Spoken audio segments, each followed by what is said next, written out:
بسم اللہ الرحمن الرحیم۔ عن ایاز ابن حمار المجاشعی ان رسول اللہ صلی اللہ علیہ وسلم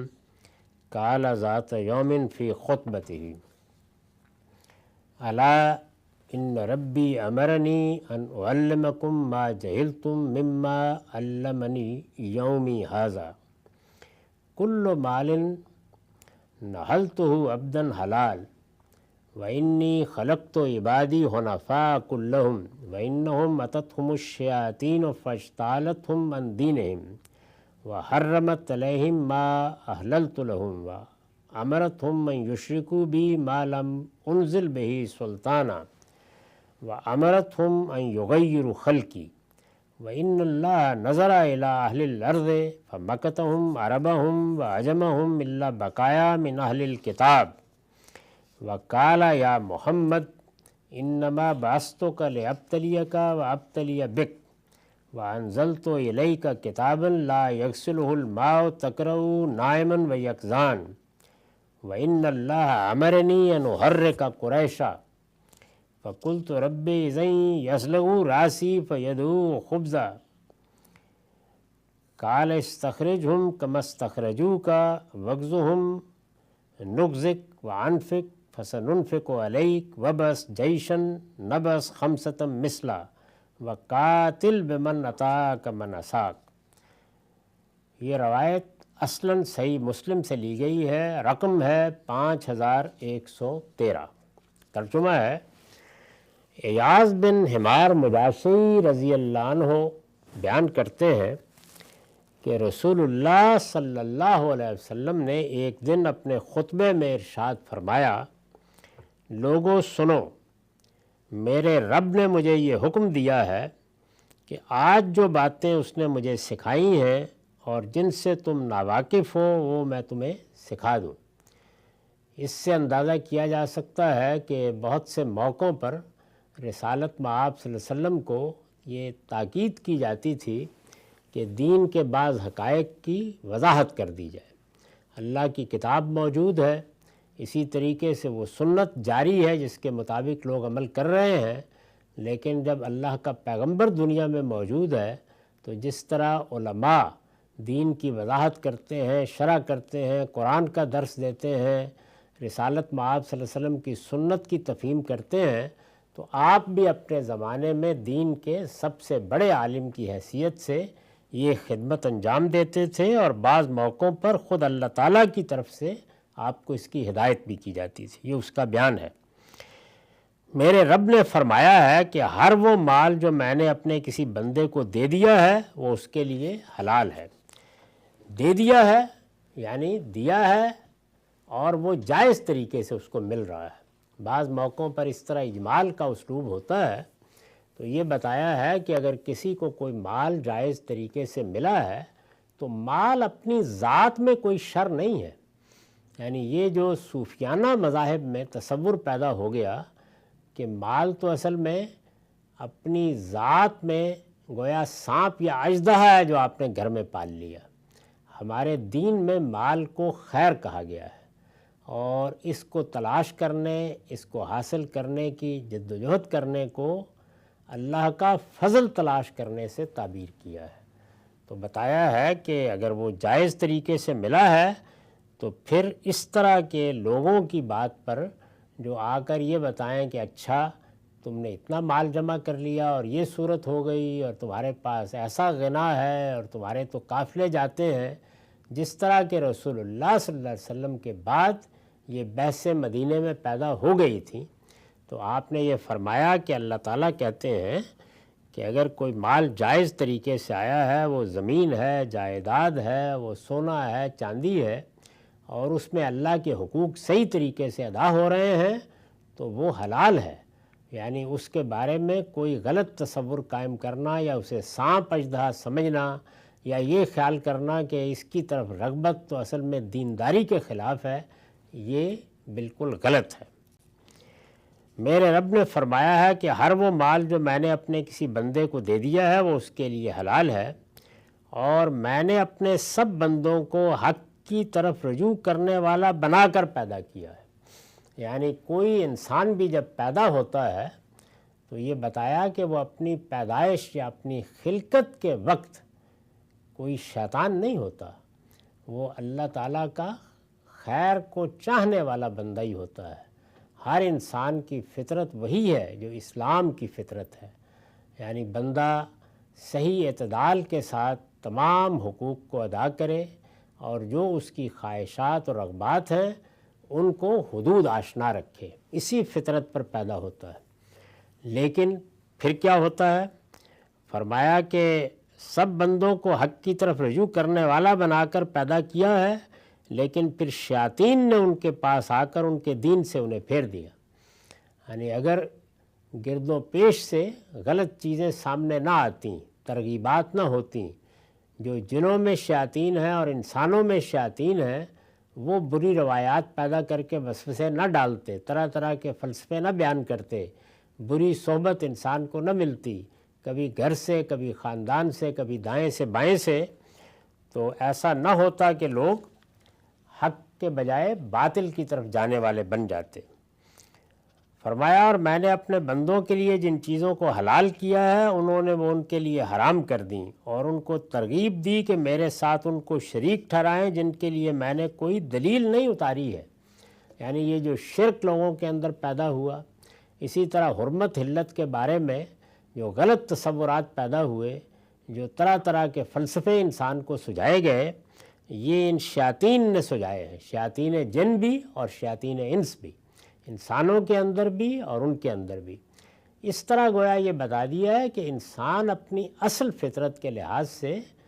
کوئی لوح سادہ نہیں ہے، وہ تو خیر لے کر آیا ہے، تاہم اس کے اوپر جو تحریر معاشرہ لکھتا ہے وہ بعض اوقات اپنے اندر شیطنت بھی لے آتی ہے۔ تو فرمایا کہ یہ شرک کی ترغیب، حلال و حرام کے بارے میں غلط رویوں کی ترغیب، اور اس طرح ترغیب دی کہ میری بنائی ہوئی ساخت کو تبدیل کر دیں، یہ سب چیزیں در حقیقت شیاطین کی سجائی ہوئی ہیں۔ اس پر میں نے لکھا ہے کہ یہ جو کہا ہے کہ میری بنائی ہوئی فطرت کو تبدیل کر دیں، تو مطلب ہے کہ فطرت کو مسخ کر لیں، چنانچہ توحید کے بجائے شرک کے علمبردار بن جائیں، پھر اسی کے تحت وہ سب چیزیں اختیار کر لیں جو فطرت کی تبدیلی کے حکم میں ہے، مثلا رہبانیت، یہ بھی فطرت کے خلاف ہے، برہم چرچ یعنی یہ فیصلہ کر لینا کہ ہم تو کوئی بیاہ نہیں کریں گے، کوئی گھر نہیں بسائیں گے، یہ بھی فطرت کے خلاف ہے، عورتوں کا مرد اور مردوں کا عورت بننا، اور اس طرح کی دوسری خرافات۔ تو ان سب چیزوں کے لیے شیطان ترغیب دیتا ہے۔ فرمایا انسان اپنی خلقت کے لحاظ سے بالکل صحیح جگہ پر ہوتا ہے۔ تو یہ مضمون جو بیان فرمایا ہے تو اس میں گویا بعض ضروری چیزوں کی تعلیم دی، یہ بھی بتا دیا کہ اللہ تعالیٰ نے انسان کو جو مال دیا ہے یہ اللہ کی بہت بڑی نعمت ہے، بہت بڑا خیر ہے، اس کے بارے میں منفی رویے نہیں ہونے چاہیے۔ ہاں البتہ حلال حرام کو ہر حال میں ملحوظ رکھنا چاہیے، اور جو اللہ نے ذمہ داریاں اس مال کے بارے میں ڈالی ہیں ہمارے اوپر ان کو فراخ دلی سے ادا کرنا چاہیے۔ یہ بھی بتا دیا کہ اپنی فطرت کے بارے میں کبھی غلط فہمی میں مبتلا نہیں ہونا چاہیے، بلکہ ہمیشہ یہ اعتماد رکھنا چاہیے کہ جو انسان بھی پیدا ہوتا ہے اللہ تعالیٰ اس کو خیر پر پیدا کرتا ہے، خیر کے لیے پیدا کرتا ہے۔ یہ شیاطین ہیں جو اس کو غلط راستہ دکھاتے ہیں، اور اس کے بعد جب وہ ان کی آواز پر لبیک کہہ کے اس غلط راستے کو اختیار کر لیتا ہے تو ہمارے سامنے پھر کفر بھی آتا ہے، شرک بھی آتا ہے، بدعات بھی آتی ہیں، اوہام بھی آتے ہیں، غلط فلسفے بھی آتے ہیں، اور انسانوں کے معاملے میں جو جرائم پیدا ہوتے ہیں وہ بھی اسی کے نتیجے میں پیدا ہوتے ہیں۔ تو اس طرح گویا رہنمائی فرمائی کہ ان چیزوں کو بہت اچھی طرح سمجھ لو، اور اندازہ کیا جا سکتا ہے کہ حضور کو ہدایت کی گئی تو کیا عمدہ چیزیں ہیں جو آپ نے اس روایت میں واضح فرمائیں۔ اس کا کچھ حصہ ابھی باقی ہے، وہ چونکہ زیادہ اہم ہے، اس پر ہم اگلی نشست میں گفتگو کریں گے۔ آخر دعوانا الحمدللہ رب العالمین۔ بسم اللہ الرحمن الرحیم۔ ایاز بن حمار مجاشعی کی روایت زیر مطالعہ ہے۔ میں یہ بات عرض کر چکا ہوں کہ یہ روایت ہم نے صحیح مسلم سے لی ہے، میں نے اس کا رقم بھی بتا دیا تھا، یہ 5113 ہے۔ روایت کا کچھ حصہ ہم نے پڑھ لیا تھا، آخری حصہ اس وقت ہم پڑھیں گے بھی اور اس کو سمجھنے کی بھی کوشش کریں گے۔ وہ آخری حصہ یہ ہے کہ وَإِنَّ اللَّهَ نَظَرَ إِلَىٰ أَهْلِ الْأَرْضِ فَمَقَتَهُمْ عَرَبَهُمْ وَعَجَمَهُمْ إِلَّا بَقَايَا مِنْ أَهْلِ الْكِتَابِ وَقَالَ يَا مُحَمَّدْ إِنَّمَا بَعَثْتُكَ لِأَبْتَلِيَكَ وَأَبْتَلِيَ بِكَ وَأَنزَلْتُ عَلَيْكَ كِتَابًا لَا يَغْسِلُهُ الْمَاءُ تَقْرَؤُهُ نَائِمٌ وَيَقْظَانٌ وَإِنَّ اللَّهَ أَمَرَنِي أَنْ أُحَرِّكَ قُرَيْشًا فَقُلْتُ رَبِّي إِذًا يَصْلُغُ رَأْسِي وَيَدْعُوهُ خُبْزًا قال استخرجهم كما استخرجوك واغزهم نغزك وعنفك فسننفق عليك وبس جيشا نبس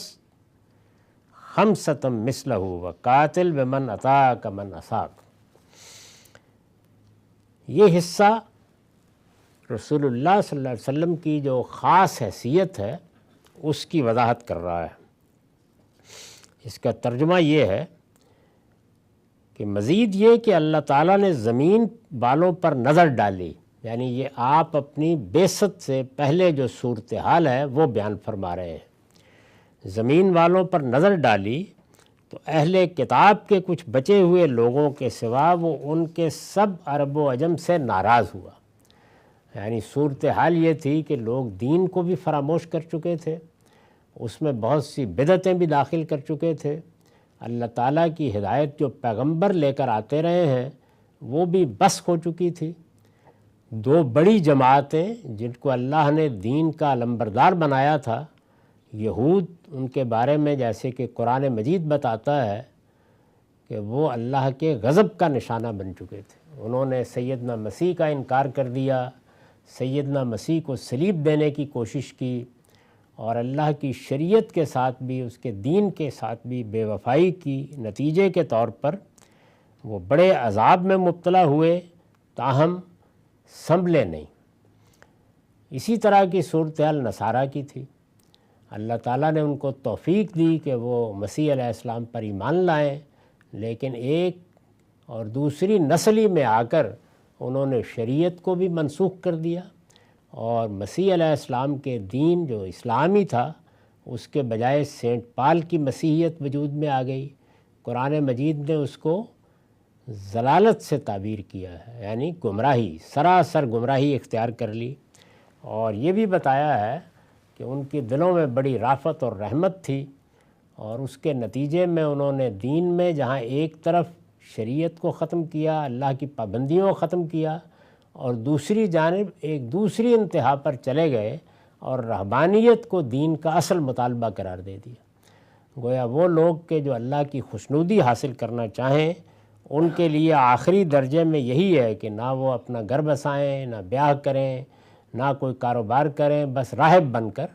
خانقاہوں میں جا کر بیٹھ جائیں۔ تو یہ صورتحال تھی جس میں ظاہر ہے کہ اللہ تعالیٰ ناراضی ہوں گے، تو فرمایا کہ یہ صورتحال تھی، اور فرمایا محمد میں نے تمہیں اس لیے بھیجا ہے کہ تم کو آزماؤں اور تمہارے ذریعے سے دوسروں کو بھی آزماؤں۔ اس میں یہ بات واضح کر دی گئی ہے کہ اللہ تعالیٰ نے یہ دنیا امتحان کے لیے بنائی ہے، تو ایسا نہیں کہ یہ امتحان پیغمبروں کے لیے نہیں ہے، ان کے لیے بھی اسی طرح ہے۔ ان کا انتخاب کیا جاتا ہے تو جس طرح کہ قرآن مجید نے بتایا ہے ان پر ذمہ داری دوہری آ جاتی ہے۔ چنانچہ رسول اللہ کی ازواج مطہرات کے بارے میں ہم نے قرآن کے یہ الفاظ پڑھے ہیں کہ چونکہ تم پر ذمہ داری زیادہ ڈالی گئی ہے، پابندیاں زیادہ لگائی گئی ہیں، تو اب اگر نیکی کرو گی تو اجر دوہرا، اور اگر کوئی غلطی کرو گی تو سزا بھی دگنی دی جائے گی۔ تو پیغمبروں کے ساتھ بھی یہی معاملہ ہوتا ہے۔ خود قرآن مجید نے یہ بتایا ہے کہ اگر ان سے کوئی کوتاہی ہو جائے یا وہ کسی موقع کے اوپر جو ذمہ داری ان کو دی گئی ہے اس کو ادا نہ کریں، تو اللہ تعالیٰ دنیا میں بڑی شدید گرفت کرتے ہیں۔ اس گرفت کی ایک بڑی ہی نمایاں مثال سیدنا یونس ہے کہ ان کو کس طریقے سے وہاں سے نکالا گیا اور پھر وہ مچھلی کے پیٹ میں ڈال دیے گئے، اور پھر اللہ تعالیٰ رسول اللہ صلی اللہ علیہ وسلم کو یہ کہتے ہیں کہ لا تکن کا صاحب الحوت، آپ کو ذمہ داری دی جا رہی ہے کہیں آپ وہ غلطی نہ کر بیٹھیں جو یونس سے ہو گئی تھی، ان کی طرح نہ ہوں، اور صبر کے ساتھ اس دعوت کے مقام پر کھڑے رہیں، اس کی ذمہ داری کو پورا کریں۔ اس میں یہ تک قرآن میں بتا دیا گیا ہے کہ اگر وہ اپنی طرف سے کوئی بات اللہ کی طرف منسوب کر دیں تو اس کے نتیجے میں ان کی رگے جان کاٹ دی جائے گی، اسی دنیا میں سزا دی جائے گی۔ تو یہاں یہ بتایا جا رہا ہے کہ جب پیغمبر کو بھیجا گیا ہے تو صرف یہی نہیں ہے کہ پیغمبر کے ذریعے سے دوسرے انسانوں کی آزمائش ہوتی ہے، پیغمبر بھی بڑی سخت آزمائش میں ہوتے ہیں، علم کی آزمائش، عمل کی آزمائش، استقامت کی آزمائش۔ اس لیے یہ خیال نہ کرو کہ تمہارے ساتھ تو کوئی سختی ہو رہی ہے اور پیغمبروں کے ساتھ کوئی رعایت ہو رہی ہے۔ تو حضور نے کہا کہ مجھے کہا گیا کہ اے محمد میں نے تمہیں اس لیے بھیجا ہے کہ تم کو آزماؤں اور تمہارے ذریعے سے دوسروں کو بھی آزماؤں، اور میں نے تم پر ایک ایسی کتاب نازل کی ہے جسے کوئی پانی دھو نہیں سکے گا۔ اس پر میں نے لکھا ہے، مطلب یہ ہے کہ وہ جس طرح جن الفاظ میں اور جس نظم و ترتیب کے ساتھ نازل کی گئی ہے قیامت تک اسی طرح باقی رہے گی، یعنی کوئی چیز بھی اس میں کوئی تبدیلی، کوئی تغیر نہیں کر سکے گی۔ اس بات کو اس طرح ادا کیا کہ اسے کوئی پانی دھو نہیں سکے گا، وہ جیسے ہے قیامت تک اسی طرح رہے گی، اور تم سوتے جاگتے اس کتاب کو پڑھو گے۔ یہ اس بات کی تعبیر ہے کہ اس کی تلاوت صبح و شام ہوتی رہے گی۔ یہ حقیقت ہے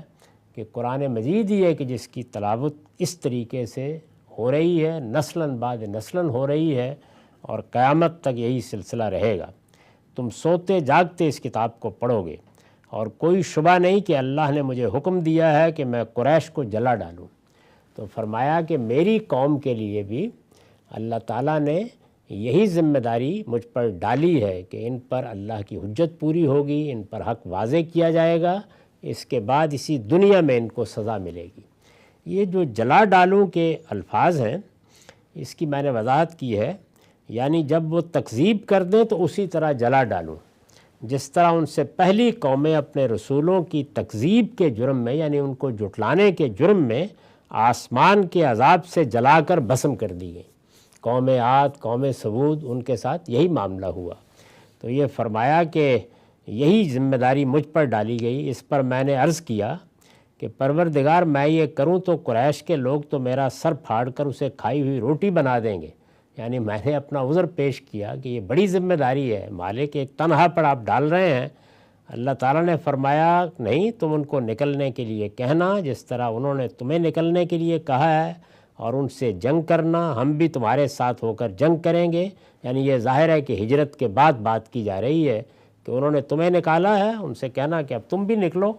اور جنگ کرنا، جنگ ہم بھی کریں گے، تم اپنے مجاہدین پر خرچ کرنا، ان قریب ہم بھی تم پر عنایت فرمائیں گے۔ یعنی مطلب یہ ہے کہ مال جو خرچ کرنا پڑتا ہے، قرآن مجید نے کہا نا جاہدوا باموالکم وانفسکم، تو کوئی اس میں کمی نہیں آئے گی، ہم اس کا اہتمام کریں گے۔ اپنا لشکر روانہ کرنا، ہم اس کے ساتھ 5 گنا لشکر مزید روانہ کر دیں گے، جیسے کہ بدر کے موقع پر کہا کہ ہم 5000 فرشتے اتار دیں گے، اور تم یہ قتال اپنے فرما برداروں کو لے کر اس کے ذریعے سے اپنے نافرمانوں کے ساتھ کرنا۔ تو یہ بتا دیا گیا کہ تمہارے معاملے میں آسمان کا عذاب نہیں آئے گا،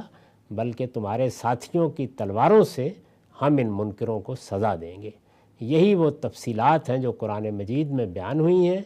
اور سورہ توبہ خاص طور پر آخری مرحلے کو بیان کرتی ہے۔ یہی وہ چیز ہے کہ جس کی صحیح تفہیم نہ ہونے کے نتیجے میں بڑی غلط فہمیاں پیدا ہوتی ہیں۔ تو یہ اس حدیث میں بھی بیان کر دیا ہے کہ اللہ تعالیٰ کے پیغمبر کو یہ بتا دیا گیا تھا کہ آپ کی قوم کے ساتھ معاملہ تو وہی ہوگا جو سب قوموں کے ساتھ ہوا ہے، لیکن آسمان کے عذاب سے نہیں ہوگا، یہ تمہارے ساتھیوں کی تلواروں سے ہوگا۔ اس میں جلا ڈالنے والی بات نہیں ہوگی، بلکہ یہ سزا اس طریقے سے دی جائے گی۔ اسی بات کو قرآن نے بیان کیا ہے سورہ توبہ کی آیت 14 میں، یعنی یعذبہم اللہ بایدیکم، اللہ تمہارے ہاتھوں سے ان کو سزا دے گا اور اسی دنیا میں دے گا۔ وآخر دعوانا الحمدللہ رب العالمین۔